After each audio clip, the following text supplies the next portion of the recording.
It's a challenging medium for a few reasons, and that is that it combines a lot of different skill sets to be able to create a successful infographic. So there's definitely an element of narrative storytelling, there's an element of graphic design, and then there's sort of the combination of those two things, which is what I might call like visual thinking.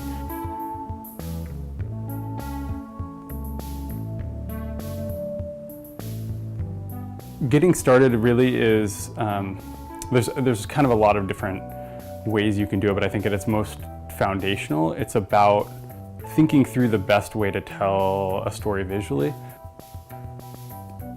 Especially journalists will start with words first. That can succeed in creating a more visually compelling version of an article or of the copy, but it doesn't necessarily net a really successful infographic.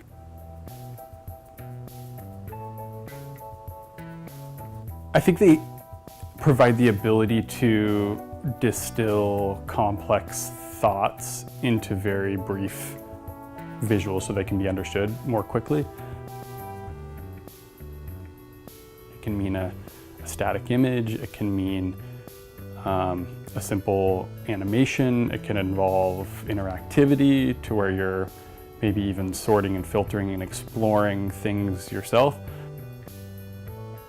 So I think it just provides more tools to be able to communicate complex ideas and to have those be understood more quickly or more deeply.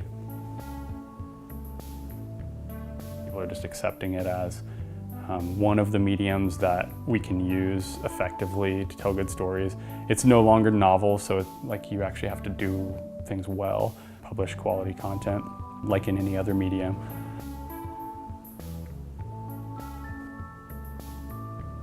I think the tools are becoming more advanced to be able to do more interactive things, to be able to do more animation, or I think moving toward AR or VR experiences will be a natural evolution of them, but I don't think that necessarily replaces the static image or interactive experiences. I don't think it's just about moving. I think those are just new ways to tell stories.